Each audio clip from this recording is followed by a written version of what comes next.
Muito obrigado de coração por acessar esse vídeo que espero te ensine e abençoe. Aqui você encontra análises objetivas do cristianismo dos tempos bíblicos. De forma rápida e prática, a palavra de Deus é apresentada com liturgia, reverência, estudo e muita oração. Eu sou Mário Rogério e este é o Pregação Bíblica Objetiva. A graça e a paz do Senhor Jesus seja contigo, meu irmão, com você, minha irmã. Muito obrigado por estar comigo aqui nesse momento para meditarmos na palavra do Senhor e buscá-lo em oração. Por falar em oração, convido você agora a colocar a mão no seu coração, baixar a sua cabeça. Vamos buscar o Senhor em oração. Assim como em Números capítulo 6, 24 a 26, o Senhor faça resplandecer o seu rosto sobre ti e tenha misericórdia de ti. O Senhor sobre ti levante o seu rosto e te dê paz. Pai Santo, Deus amado, louvado seja, Senhor, o teu santo e precioso nome. Que essa pregação sirva, Senhor, para fortalecer a fé dos meus irmãos, para ganhar almas para o Senhor Jesus, mas, sobretudo, para glorificar o teu santo e precioso nome. Em nome do Senhor Jesus que te pedimos e oramos, agradecidos. Amém. Meus queridos irmãos e irmãs, eu convido para abrir a palavra de Deus em Marcos capítulo 1, os versos 14 e 15.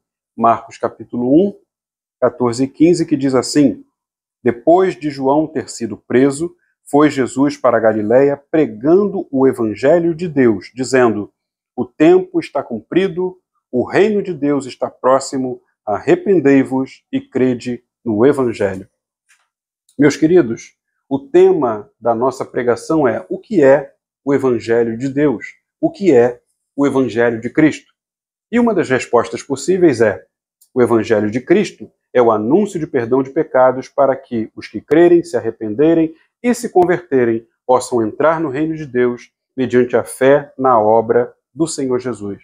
Vou ler novamente. O evangelho de Cristo é o anúncio de perdão de pecados para que os que crerem, se arrependerem e se converterem possam entrar no reino de Deus mediante a fé nas obras do Senhor Jesus Cristo. E o que nós enxergamos aqui nessa passagem é justamente isso. Imediatamente, o Senhor Jesus é batizado, João Batista é preso e ele inicia o seu ministério pregando a palavra, curando enfermos, expulsando demônios. Por quê? Porque ele é o cumprimento da promessa de Deus. Todas as promessas de que um Salvador da humanidade viria, desde Gênesis capítulo 3, versículo 15, finalmente se cumpriram aqui. O Senhor Jesus foi apresentado publicamente pelo batismo como sendo o cumprimento da promessa de Deus, de que o Salvador da humanidade finalmente chegou. O reino de Deus finalmente foi introduzido nessa terra. E nós vamos voltar a esse texto um pouquinho mais adiante, mas antes que a gente faça uma leitura mais completa para entendermos o quão maravilhoso esse texto é, o quanto ele nos traz de riqueza teológica, de esperança, de força, é muito importante que nós conheçamos alguns detalhes para que nós possamos fazer essa leitura com mais cuidado. Uma leitura com objetividade, sem levar em consideração o que eu penso, o que você pensa, mas aquilo que o texto está dizendo para nós. Já no primeiro versículo do livro do Evangelho de Marcos, Jesus é apresentado como o Messias, como o cumprimento da promessa desde o Antigo Testamento. Então não há dúvidas. O Senhor, o nosso Deus, levantou o profeta João Batista, que, segundo o Senhor Jesus, é o maior profeta de todos os tempos, e o incumbiu de acertar o caminho para que o Rei Jesus chegasse e que, com ele, o reino de Deus fosse introduzido nessa terra, consequentemente, nas nossas vidas. O Evangelho é uma palavra, uma expressão romana que quer dizer boa notícia, boa nova. Para os romanos, uma boa nova era quando o império vencia um reino inimigo. Então, um soldado voltava trazendo a boa nova, a boa notícia, trazendo o evangelho. O império venceu.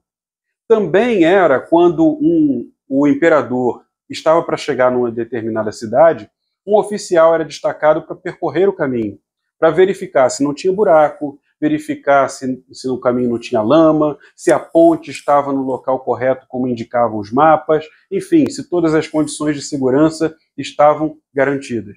Quando ele verificava que os caminhos estavam perfeitos, ele voltava ao imperador trazendo o evangelho, trazendo a boa notícia. Só que para nós aqui o evangelho, a palavra, recebe um terceiro significado. Qual é esse terceiro significado? O cumprimento da promessa de Deus, de que o Messias, o Salvador da humanidade, finalmente chegou, e com ele a implantação do reino de Deus. Então, como a função daquele oficial era verificar se o caminho estava perfeito para a chegada do rei, para a chegada do imperador, João Batista é esse oficial que Deus levanta, que Deus encomenda para verificar se o povo estava preparado para receber as palavras de Cristo Jesus. Ele chamava as pessoas ao arrependimento, e esse arrependimento ele era expressado através do batismo. E por que João Batista é tão importante? Porque João Batista ele representa toda a profecia, assim como Elias. E essa profecia do Antigo Testamento apontava para uma única pessoa, o Senhor Jesus. Em Malaquias 3:1, vamos lá, dá uma chegadinha comigo aqui, só voltar. Marcos, volta a Mateus. Malaquias, no capítulo 3, versículo 1, diz assim: Eis que eu envio o meu mensageiro, que preparará o caminho diante de mim. De repente virá ao seu templo o Senhor, a quem vós buscais, o anjo da aliança, a quem vós desejais. Eis que ele vem, diz o Senhor dos exércitos. Eu envio o meu mensageiro. João Batista era aquele que veio preparar o povo para o Senhor Jesus. O livro de 2 Reis, no capítulo 1, versículo 8, diz, inclusive, como que Elias, no passado, se vestia. Ele se vestia com pele de animais e um cinto de couro. Da mesma forma que o João Batista é apresentado aqui no capítulo 1, vestido com pelos de camelos, com um cinto de couro, inclusive se alimentando de gafanhotos e mel silvestre, mostrando o quê? Abnegação, afastamento das impurezas, afastamento da cidade onde Deus já não mais residia. Deus tinha sido expulso pelo povo para o deserto. Repare que a gente vai ver aqui na próxima leitura que João Batista é chamado de voz do que clama no deserto. Por quê? Porque Deus tinha sido expulso do templo. De que forma? O povo tinha fechado seu coração para Deus. O povo tinha se rebelado contra Deus, dizendo: eu não quero te obedecer, eu não quero seguir as tuas ordens, eu não quero seguir as tuas orientações, eu quero fazer tudo do meu jeito. Eu quero adorar do meu jeito, eu quero adorar quem eu quiser, eu quero cultuar deuses de outras nações, eu quero levar uma vida espiritual completamente livre de qualquer tipo de dogma, eu quero a vida do jeito que eu quiser. E aí Deus diz o pior castigo que ele pode dar a mim e a você. Você quer fazer a sua vontade? Seja feita a sua vontade. Durante 400 anos, irmãos, durante 400 anos, o povo ficou sem profecia. Inclusive, Bíblias mais antigas e mais tradicionais, como essa aqui que eu tenho nas mãos, ela, entre o livro de Malaquias, que é o último do Antigo Testamento, e o Evangelho de Mateus, que é o primeiro do Novo Testamento, você repara que tem 1, 2, 3, 4 páginas em branco, representando o quê? 400 anos que Deus não enviava nenhum profeta. Mas agora, depois do castigo, o Senhor Jesus levanta João Batista e o envia para preparar o caminho da pregação ao Senhor. Inclusive, existe uma palavra específica que o Senhor Deus diz que o povo tinha se organizado em uma milícia. Em que significado? Que eles tinham se juntado como uma tropa militar para fazer rebelião contra Deus. Era uma apostasia total. Eles disseram: não, o Deus da Bíblia não me serve. O Deus que eu criar no meu coração é esse que eu vou cultuar. E Deus os abandonou. Por quê? Porque eles agiram como uma milícia, como um exército rebelde lutando contra as verdades de Deus.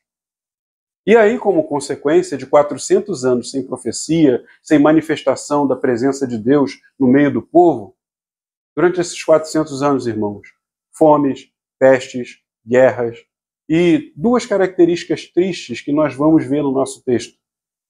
Pessoas muito doentes e pessoas muito endemoniadas, completamente tomadas por espíritos malignos. E a gente vai ver que o Senhor Jesus está sempre curando e libertando de possessões demoníacas. Por quê? Porque o povo havia fechado o seu coração para Deus.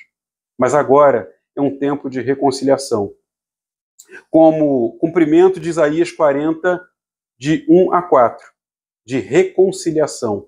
Deus estava abrindo os braços novamente, dizendo: basta, vocês já cumpriram esse castigo, agora venham a mim. Eu vou ler brevemente para você o que está em Isaías, capítulo 40, que eu acabei de citar. Diz assim a palavra do Senhor, Isaías 40, de 1 a 4.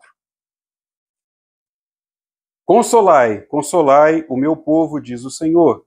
Falai ao coração de Jerusalém, bradai-lhe que já é findo o tempo da sua milícia, que a sua iniquidade está perdoada, e que já recebeu em dobro das mãos do Senhor por todos os seus pecados. Oh, meus irmãos, o Senhor perdoou, o Senhor enviou o seu Messias, mas porque o povo havia levantado guerra contra o Senhor, 400 anos eles padeceram de terríveis aflições. Mas aí o Senhor levanta João Batista. Segundo o Senhor Jesus, é o maior profeta de todos os tempos. E aí João introduz uma cerimônia particular, o batismo nas águas, o batismo de arrependimento. Por quê? Porque o povo tinha que perceber em si de que eles estavam em pecado, eles haviam abandonado a Deus, eles haviam fechado seu coração para Deus, expulsado a Deus das suas vidas. E como consequência, eles estavam sofrendo todas aquelas opressões. Mas agora, perdoados, eles podem se achegar a Deus. E o símbolo de que eles analisaram o seu coração, se viram como pecadores, se arrependeram e se entregaram para Deus, era através do batismo nas águas. As pessoas saíam das cidades ao redor e iam para o deserto. E no deserto se encontravam com um profeta que lhes pregava a palavra, eles eram batizados.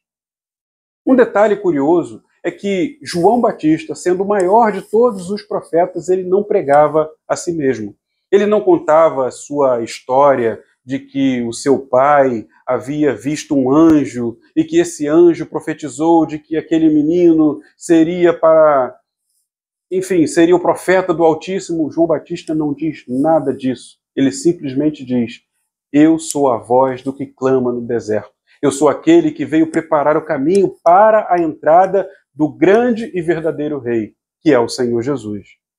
E aí ele faz uma distinção entre o batismo que ele vai fazer, que é o batismo nas águas, para arrependimento, e o batismo no Espírito Santo, que é o que o Senhor Jesus faria um pouco mais adiante. Por quê? Porque o batismo com o Espírito Santo é o selo no coração humano de que nós pertencemos ao nosso Deus, de que nós entramos no reino de Deus e que pelo poder do Espírito Santo nós vamos perseverar até o final, até o dia da volta do Senhor Jesus. Esse é o batismo no Espírito Santo. A cena do batismo, ela é retratada em 4 evangelhos, nos 4, Mateus, Marcos, Lucas, João. Mas eu queria ler com os irmãos um em particular, Mateus capítulo 3. Vamos voltar um pouquinho? Mateus capítulo 3, de 13 a 17. Diz assim: por esse tempo dirigiu-se Jesus da Galiléia para o Jordão, a fim de que João o batizasse. Ele, João, porém, o dissuadia, dizendo: eu é que preciso ser batizado por ti, e tu vens a mim? Mas Jesus lhe respondeu: deixa por enquanto, porque assim nos convém cumprir toda a justiça. Então, ele, João Batista, o admitiu. O que João Batista estava dizendo no nosso português de hoje seria mais ou menos o seguinte: Senhor Jesus, com todo respeito, o Senhor está doido? O Senhor é puro, santo, perfeito, o Senhor não tem pecado nenhum para ser confessado. O Senhor quer que eu te batize? Eu é que preciso ser batizado pelo Senhor. E Jesus disse, calma, cumpre. É preciso cumprir toda a justiça. O que ele estava dizendo é, eu preciso me identificar com vocês, pecadores. Eu quero ser um de vocês. Eu quero me introduzir na família humana, não só pelo nascimento, mas pela identificação com você no batismo. Para que, na minha morte e na minha ressurreição, vocês se identifiquem comigo e entrem na família de Deus. Essa é a promessa do Evangelho. Essa é a promessa maravilhosa para mim e para você, meu irmão. Jesus se identifica conosco. Não tem nada mais precioso que a gente possa conseguir do que essa identificação com o Senhor. De sermos abraçados por Ele, de sermos purificados do nosso pecado, aceitos na família de Deus por causa das obras do Senhor Jesus.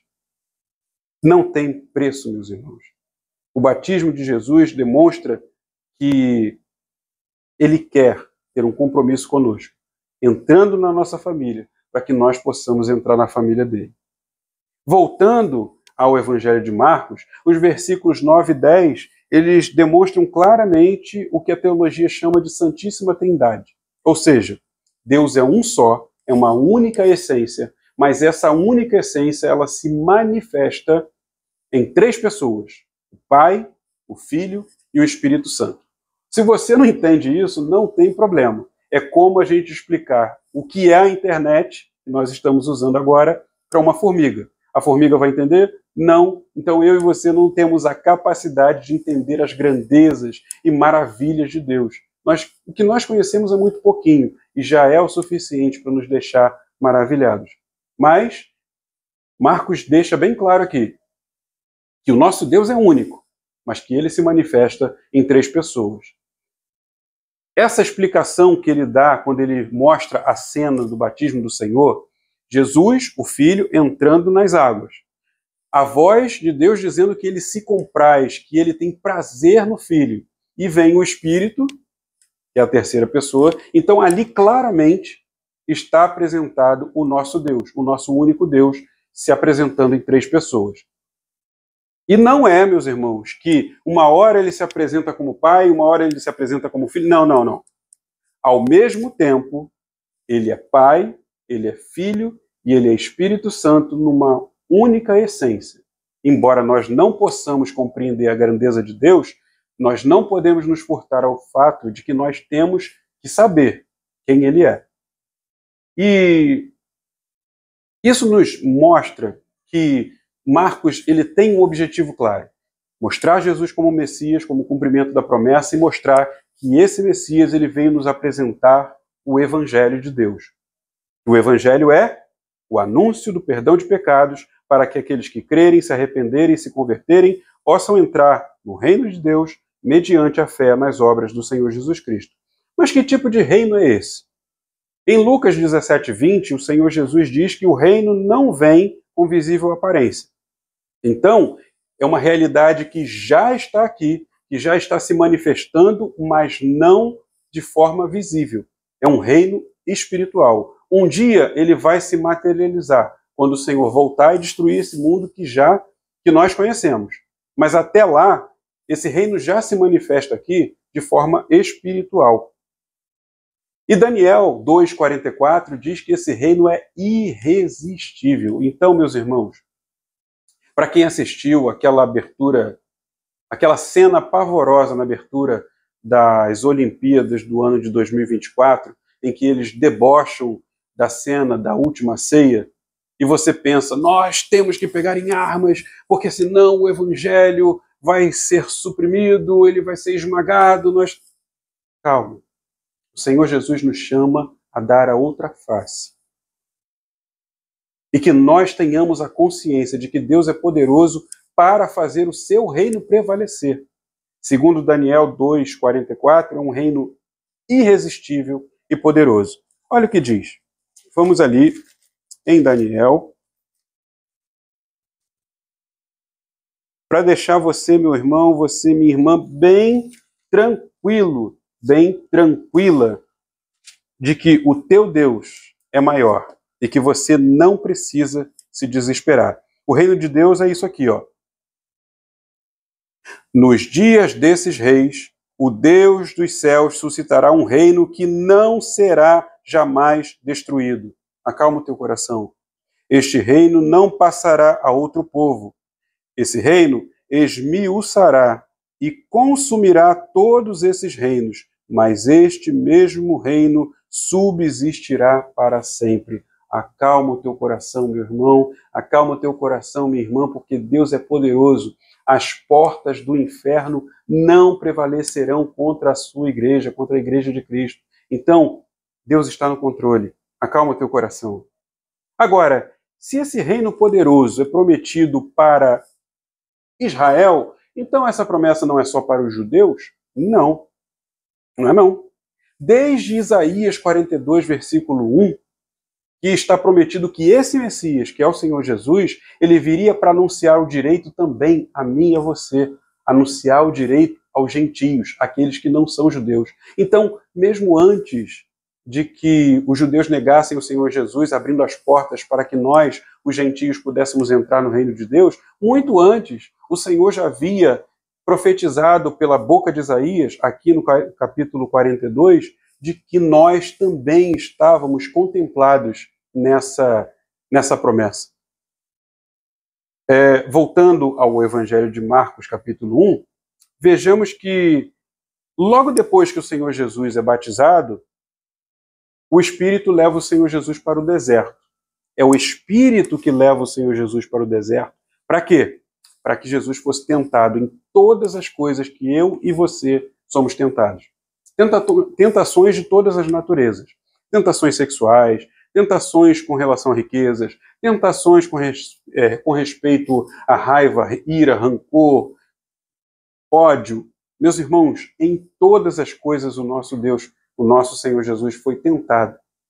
E em todas elas ele foi vencedor. Por quê? Porque como homem, como ser humano, sem pecado, veio o Espírito Santo e habitou poderosamente no Senhor Jesus e fez com que ele permanecesse fiel.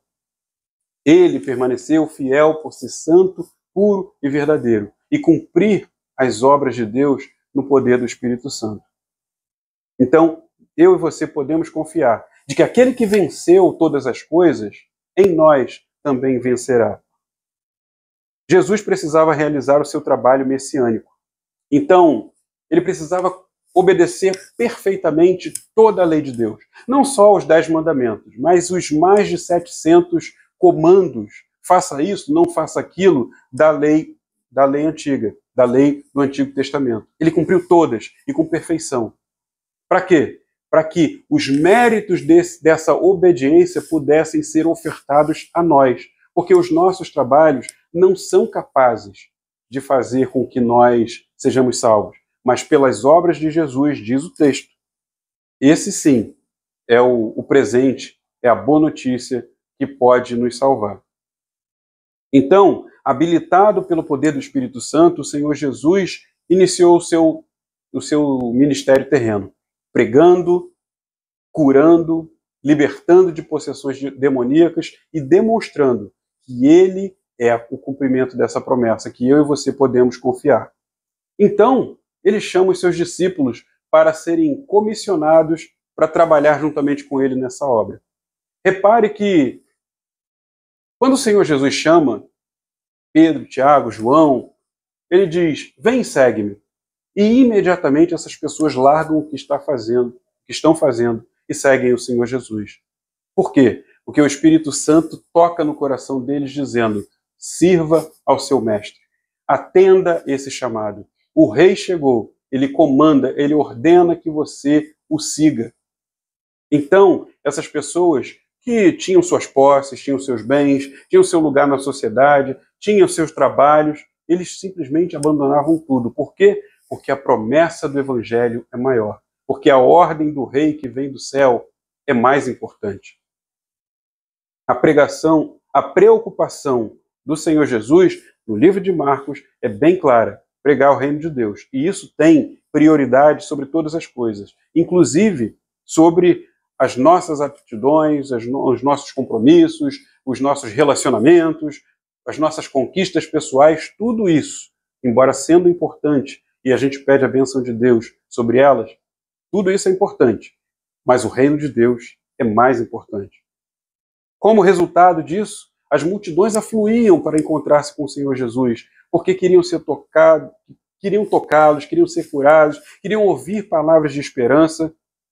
E aí, o Senhor Jesus, apertado por todas aquelas multidões, ele precisava se retirar a locais ermos, abandonados, lugares mais desertos. Para quê? Para buscar ao Senhor, o seu Pai, em oração.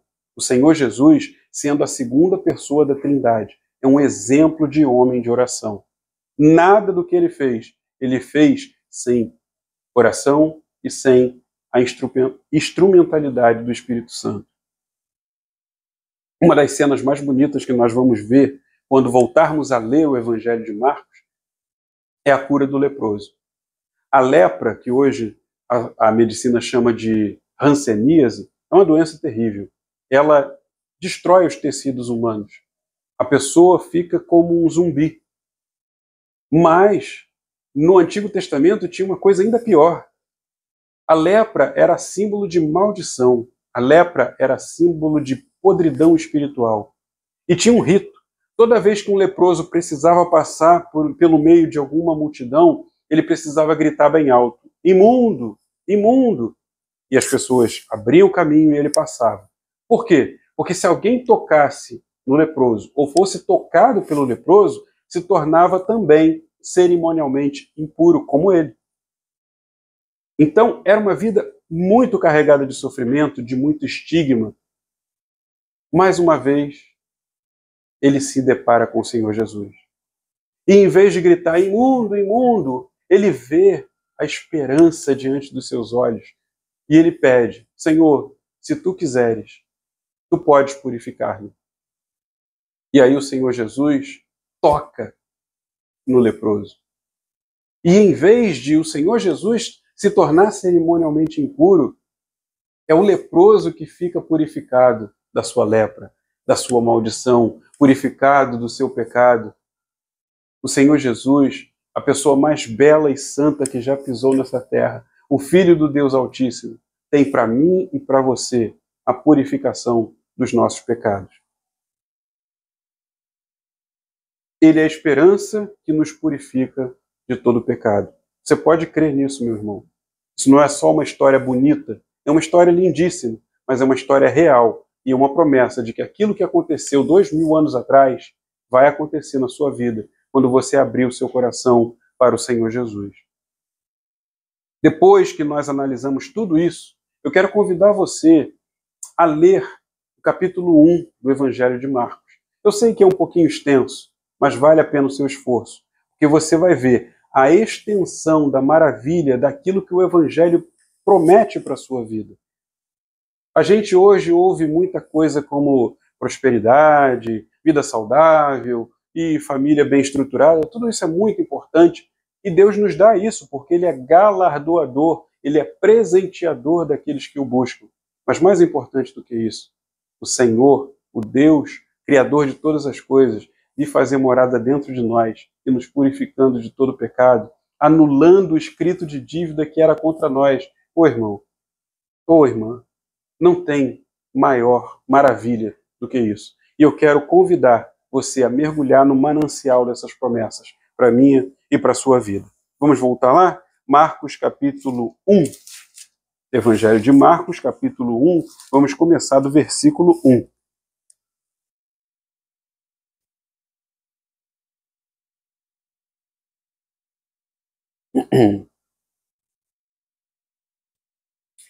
Acompanhe comigo a leitura. Marcos, capítulo 1. Princípio do Evangelho de Jesus Cristo, Filho de Deus. Conforme está escrito na profecia de Isaías, eis aí envio diante da tua face o meu mensageiro, o qual preparará o teu caminho. Voz do que clama no deserto, preparai o caminho do Senhor, endireitai as suas veredas. E apareceu João Batista no deserto, pregando o batismo de arrependimento para a remissão de pecados. Saíam a ter com ele toda a província da Judéia e todos os habitantes de Jerusalém, e confessando os seus pecados, eram batizados por ele no Jordão. As vestes de João eram feitas de pelos de camelo. Ele trazia um cinto de couro e se alimentava de gafanhoto e mel silvestre. E pregava dizendo: após mim vem aquele que é mais poderoso do que eu, do qual não sou digno de, curvando-me, desatar-lhes as correias das sandálias. Eu vos tenho batizado com água, ele, porém, vos batizará com o Espírito Santo. Naqueles dias veio Jesus de Nazaré da Galiléia e por João foi batizado no Rio Jordão. Logo ao sair da água, viu os céus rasgarem-se e o Espírito descendo como pomba sobre ele. Então foi ouvida uma voz dos céus: Tu és o meu Filho amado, em ti me comprazo. E logo o Espírito o impeliu para o deserto, onde permaneceu 40 dias, sendo tentado por Satanás. Estava com as feras, mas os anjos o serviam. Depois de João ter sido preso, foi Jesus para a Galiléia pregando o evangelho de Deus e dizendo: o tempo está cumprido e o reino de Deus está próximo. Arrependei-vos e crede no evangelho. Caminhando junto ao mar da Galiléia, viu Simão e André, que lançavam a rede ao mar, porque eram pescadores. Disse-lhe Jesus: vinde após mim, e eu vos farei pescadores de homens. Então eles, deixando imediatamente as redes, e o seguiram. Pouco mais adiante, viu Tiago, Tiago, filho de Zebedeu, e João, seu irmão, que estavam no barco consertando as redes. E logo os chamou. Deixando eles o barco, a seu pai Zebedeu com os empregados, seguiram após Jesus. Depois entraram em Cafarnaum e logo no sábado foi ele ensinar na sinagoga. Maravilhavam-se da sua doutrina porque os ensinava como quem tem autoridade, e não como os escribas. Não tardou que aparecesse na sinagoga um homem possesso de espírito imundo, o qual bradou: que temos nós contigo, Jesus Nazareno? Vieste para perder-nos? Bem sei quem és, o Santo de Deus. Mas Jesus o repreendeu, dizendo: cala-te e sai desse homem. Então o espírito imundo, agitando-o violentamente e bradando em alta voz, saiu dele. Todos se maravilhavam, a ponto de perguntarem entre si: que vem a ser isso? Uma nova doutrina? Com autoridade ele ordena aos espíritos imundos e eles lhe obedecem. Então correu célere a fama de Jesus em todas as direções, por todas as circunvizinhanças da Galiléia. E saindo eles da sinagoga foram com Tiago e João diretamente para a casa de Simão e André. A sogra de Simão achava-se acamada com febre e logo lhe falaram a respeito dela. Então, aproximando-se, tomou-a pela mão e a febre a deixou, passando a servi-los. À tarde, ao cair do sol, trouxeram a Jesus os enfermos e endemoniados. Toda a cidade estava reunida à porta. E ele curou muitos doentes de toda sorte de enfermidades. Também expulsou muitos demônios, não lhes permitindo que falassem, porque sabiam quem ele era. Tendo-se levantado alta madrugada, saiu, foi para um lugar deserto e ali orava. Procuravam-no diligentemente Simão e os que com ele estavam. Tendo-o encontrado, lhe disseram: todos te buscam. Jesus, porém, lhes disse: vamos a outros lugares, às povoações vizinhas, a fim de que eu pregue também ali, pois para isso é que eu vim. Então foi por toda a Galiléia, pregando nas sinagogas deles e expelindo os demônios. Aproximou-se dele um leproso, rogando-lhe de joelhos: se queres, podes purificar-me. Jesus, profundamente compadecido, estendeu a mão, tocou-o e disse: quero, fica limpo. No mesmo instante, lhe desapareceu a lepra e ficou limpo. Fazendo-lhe então veemente advertência, logo o despediu. E lhe disse: olha, não diga nada a ninguém, mas vai, mostra-te ao sacerdote e oferece pela tua purificação o que Moisés determinou para servir de testemunho ao povo. Mas, tendo ele saído, entrou a propalar muitas coisas e a divulgar a notícia, a ponto de não mais poder Jesus entrar publicamente em qualquer cidade, mas permanecia fora, em lugares ermos, e de toda parte vinham ter com ele.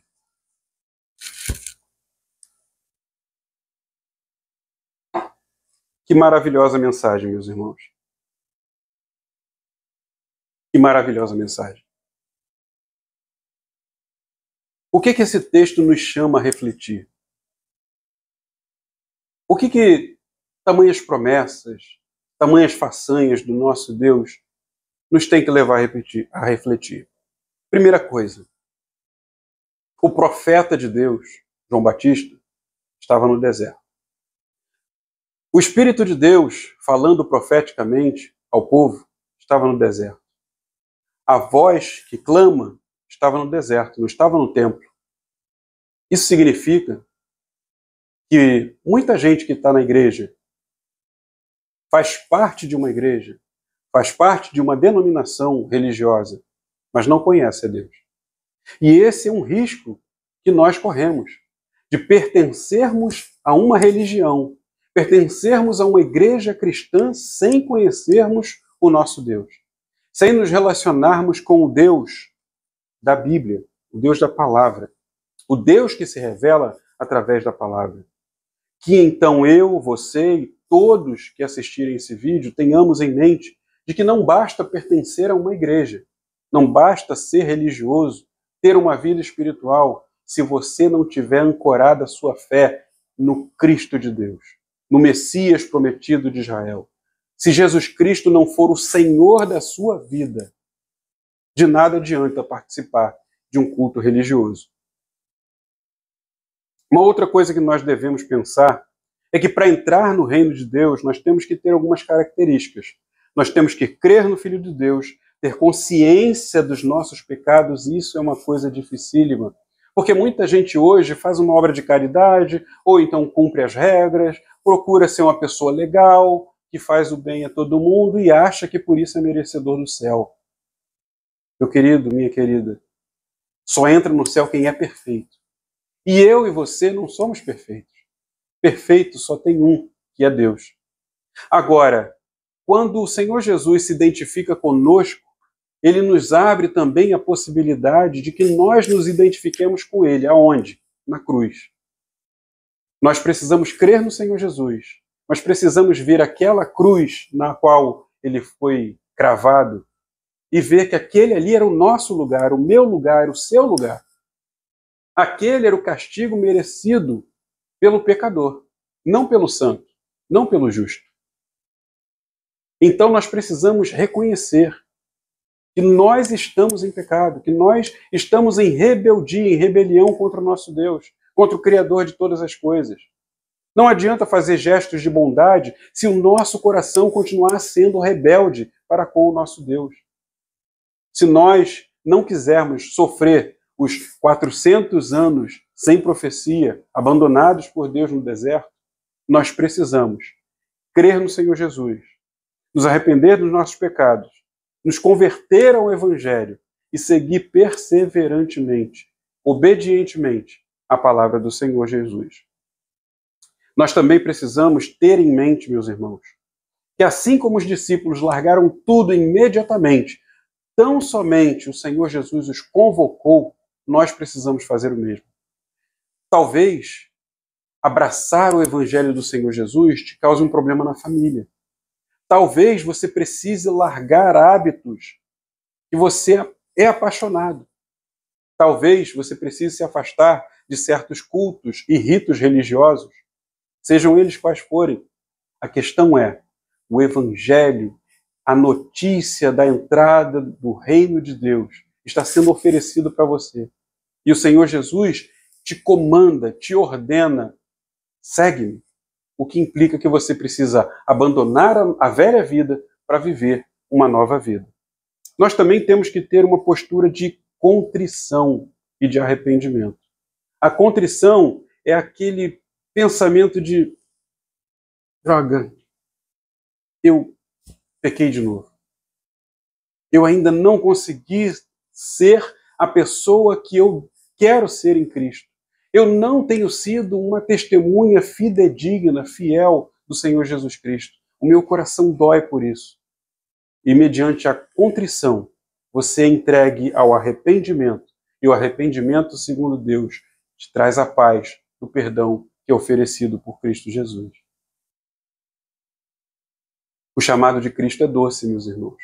É doce como um convite, mas é duro como uma ordem, porque ele é o rei. E ele chama. E no que ele chama, nós precisamos ter o coração contrito e atendê-lo. Agora, uma questão muito importante. Se você já é crente em Cristo Jesus, se você já se diz cristão, e tem algumas atividades, tem algumas atitudes, alguns hábitos que você sabe que são pecaminosos e que te afastam da santidade de Deus. E mesmo assim, você se sente bem? Como se não fosse tão grave?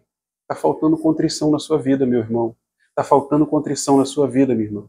Você precisa se lembrar de que o teu Deus é santo e de que você vive na presença de um Deus que é santo e que por isso você precisa se santificar, abandonar o seu pecado, se arrepender do seu pecado, pedir perdão do seu pecado e abraçar o Evangelho de Cristo. Também quero te pedir encarecidamente que você abandone as distrações desse mundo e corra para o deserto para encontrar com a voz de Deus. Porque, meus irmãos, hoje em dia nós temos filmes, séries, streamings, nós temos cinema, nós temos shopping, nós temos amigos, nós temos familiares e todas essas coisas, se forem feitas com decência e ordem, se forem feitas com pudor, tudo isso é válido. Mas se isso estiver roubando a sua presença junto a Deus, fuja dessas coisas, meus irmãos. Vá para o deserto do seu quarto, vá para o deserto do seu banheiro, se tranque lá e busque ter constantemente momentos de oração com Deus. Porque só assim, meus irmãos, vocês vão poder experimentar a boa, perfeita e agradável vontade de Deus. Quando o Espírito Santo abraçar o seu coração, te der paz, te mostrar a direção, mostrar onde você está errando, onde você pode melhorar, aquilo que você já conquistou, aquilo que você já cresceu em Cristo na fé. Meus irmãos, busque a Deus em oração.